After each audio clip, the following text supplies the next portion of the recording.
యేసు ప్రభు చెప్పారు, ఒకడు తీసుకోబడును, ఒకడు విడిచిపెట్టబడును అని. ఒక్కసారి ఊహించుకోండి. ఆ బూర మోగినప్పుడు నువ్వు సిద్ధంగా లేకపోతే, నీలో ఏదైనా రహస్య పాపం ఉంటే, నీ మనసు ఇంకా ఆ లోకపు ఆశల మీదే ఉంటే అప్పుడేమవుతుంది? నీ పక్కన ఉన్నవాడు వెళ్ళిపోతాడు, నువ్వు మాత్రం అక్కడే విడిచిపెట్టబడతావు. అప్పుడు ఆ మృగం సిస్టమ్ని నువ్వు ఫేస్ చేయాల్సి వస్తుంది. అప్పుడు తప్పించుకోవడానికి రాకడుండదు. అప్పుడు నీ ముందు రెండు దారులుంటాయి. ఒకటి, ఆ మృగం ముద్ర వేయించుకుని నరకానికి వెళ్ళడం. 2, యేసు కోసం నీ తల నరికించుకుని పరలోకానికి వెళ్ళడం. అంత భయంకరమైన పరిస్థితి తెచ్చుకోవడం అవసరమా?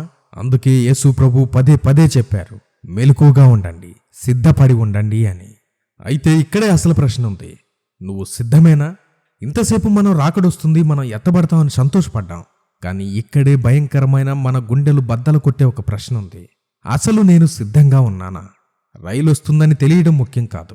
ఆ రైలు ఎక్కడానికి నీ దగ్గర టికెట్ ఉందా లేదా అన్నదే ముఖ్యం.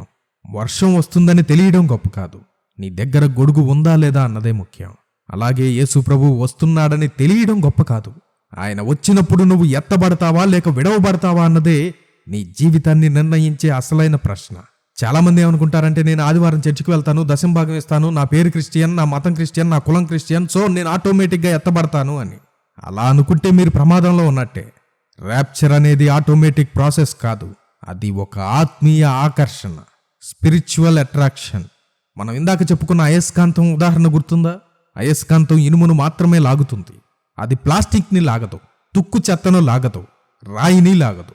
మరి ఆ అయస్కాంతం వచ్చినప్పుడు నీ ఆత్మ ఇనుములాగా ఉందా, లేక లోకమనే చెక్క పొట్టులాగా మారిపోయిందా? ఒకవేళ నీ ఆత్మ చుట్టూ పాపం అనే మట్టి, లోకాశలనే తుప్పు, ద్వేషం అనే చెత్త పేరుకుపోయి ఉంటే, ఆ అయస్కాంతం ఎంత పవర్ఫుల్గా వచ్చినా సరే నువ్వు మాత్రం పైకి లేవలేవు, ఈ నేలకే అతుక్కుపోయి ఉంటావు.